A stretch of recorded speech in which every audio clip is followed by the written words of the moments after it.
Oke, selamat siang Bapak Ibu. Siang. Perkenalkan, nama saya Willy. Untuk hari ini kita akan membahas mengenai sejarah terapi potensi elektrik potensial. Oke, hari ini kita akan membahas tentang elektrik potensial dan alat terapi, sejarah dari alat elektrik potensial dan elektrik potensialnya. Yang pertama adalah sejarah dari alat terapi potensial. Untuk elektrik potensial ini sudah dilakukan riset selama berpuluh tahun. Untuk dimulai dari tahun 1928, yaitu perkembangan dari elektrik potensial ini sudah dilakukan riset dan uji secara klinis di Rumah Sakit Fukuoka yang ada di Jepang. Dan dari riset dan uji klinis ini dibuktikan bahwa pasien yang mengalami kanker dan juga beberapa penyakit yang mereka idap itu setelah dilakukan treatment dari elektrik potensial itu dapat menghasilkan perbaikan. Kemudian selanjutnya di tahun 1959 salah satu profesor dari Jepang, yaitu adalah Profesor Mizukoshi dari Universitas Tokyo, memberikan statement bahwa elektrik potensial ini tidak memiliki efek samping. Kemudian selanjutnya ada dari Dr. Maki Takada dari Universitas Toho, itu memberikan statement bahwa aliran darah yang ada di tubuh manusia itu bisa dibersihkan dengan dan dikonversi oleh alkalin yang lemah ketika bertemu dengan bisa melakukan perbaikan ketika bertemu dengan energi listrik negatif.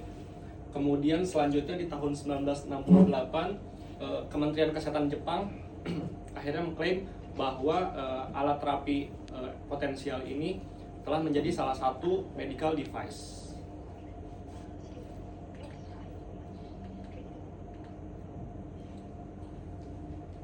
Kemudian untuk terapi potensial ini di tahun 1928 ada seorang profesor di Jepang dan ibu dari profesor tersebut memiliki penyakit yang pada tahun itu sangat susah untuk disembuhkan. Untuk penyakitnya yaitu adalah TBC ya, Bapak Ibu yang kita ketahui sekarang. Nah, terdapat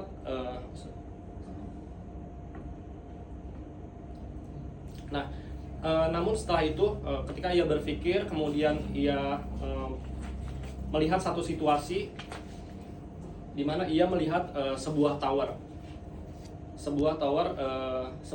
Nah, di antara dua tower ini di bawahnya terdapat tumbuhan. Nah, untuk tumbuhan ini ketika profesor tersebut melihat tumbuhan tersebut itu tumbuhnya lebih rimbun dibandingkan di area di luar dari di bawah tower tersebut. Nah, setelah diriset ternyata kenapa ia lebih rimbun, karena metabolisme tumbuhan tersebut itu terbantu dengan elektrik voltan yang tinggi yang ada di area di mana tower tersebut berdiri.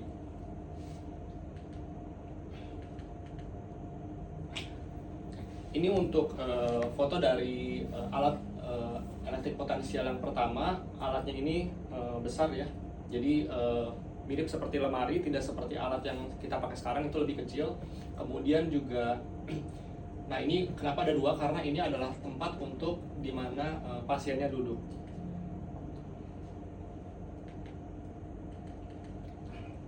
Oke, selanjutnya. Nah, dari hasil riset tersebut, dokter menyimpulkan bahwa segala sesuatu penyakit yang datang pada tubuh kita, penyakit berat dan ringan, itu dihasilkan disebabkan oleh darah yang kotor. Jadi apabila darah kita bersih, itu bisa menghantarkan yang pertama hormon, nutrisi, itu sirkulasinya bisa lebih lancar ya.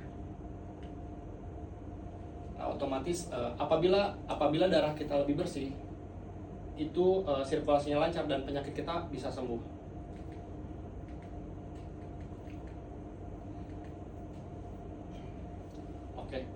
Selanjutnya Bapak Ibu, ada 4 gejala ringan yang bisa diperbaiki setelah kita melakukan terapi di tempat ini.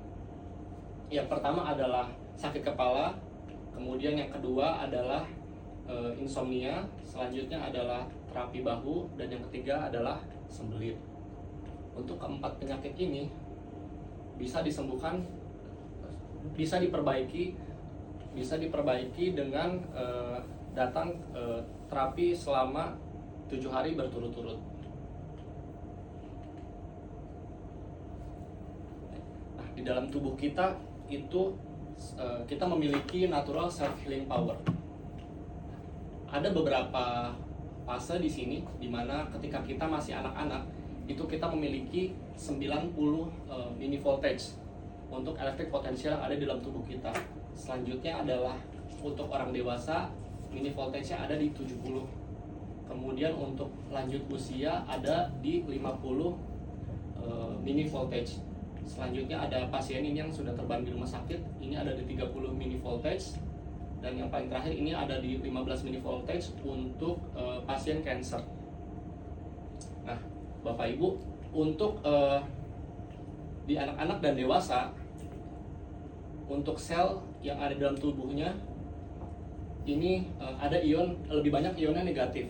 Hampir ini untuk semua ionnya adalah ion negatif.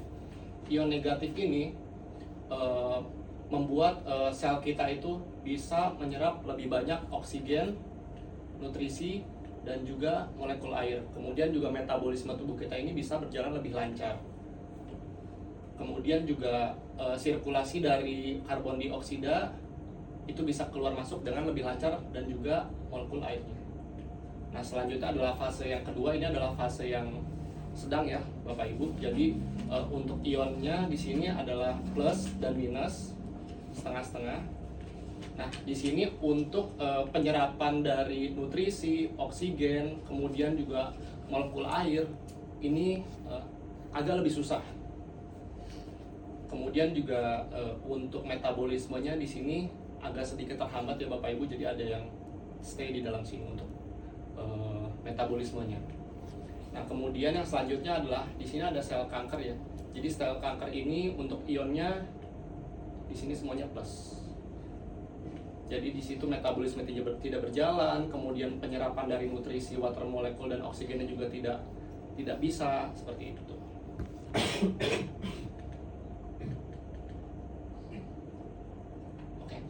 Selanjutnya adalah ini adalah penyebab kenapa darah kita bisa menjadi kotor. Yang pertama adalah pola makan yang tidak teratur. Bapak Ibu kita semua pasti Bapak Ibu kita semua di sini pasti pernah makan makanan yang berminyak, makan makanan tidak sehat seperti itu. Itu bisa menyebabkan darah kita bisa menjadi kotor. Kemudian yang selanjutnya adalah kurangnya berolahraga atau aktivitas fisik. Di sini untuk kurangnya berolahraga itu menyebabkan sirkulasi darah kita tidak bisa berjalan dengan lancar. Kemudian selanjutnya adalah stres yang berlebihan. Untuk stres ini bisa dialami tidak hanya oleh orang dewasa Bapak Ibu ya, tapi juga oleh anak-anak, oleh semua umur itu tidak bisa menghindari stres. Kemudian selanjutnya adalah polusi udara. Untuk polusi udara ini juga benar-benar tidak bisa kita hindari, karena kita keluar rumah saja itu kita sudah bisa menghirup udara yang tidak sehat ya Bapak Ibu. Nah, kemudian untuk penyebab ini bisa menyebabkan darah kita yang tadinya bersih itu menjadi kotor ya Bapak Ibu. Nah, ini menyebabkan banyak penyakit yang bisa datang.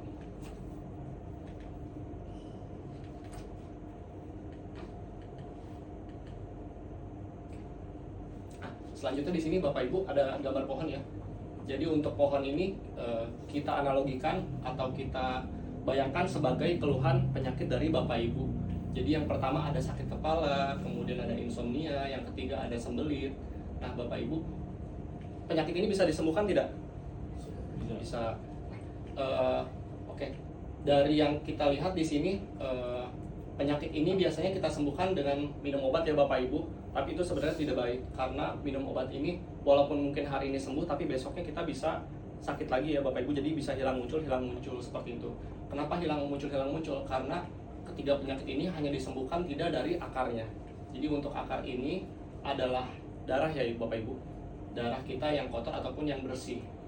Jadi dengan kita duduk di sini terapi di Alfatera, kita bisa menyembuhkan kita bisa memperbaiki darah kita dari yang kotor menjadi bersih. Kemudian juga kemudian terapi kita juga bisa mengaktifkan kembali self healing power yang ada di dalam tubuh kita.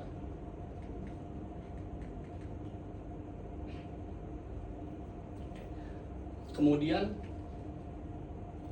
untuk electric potential therapy kita ini juga memiliki fungsi. Yang pertama adalah membersihkan darah, yang kedua juga melancarkan sirkulasi darah. Seperti itu Bapak Ibu. Sudah paham? Terima kasih. Selamat siang.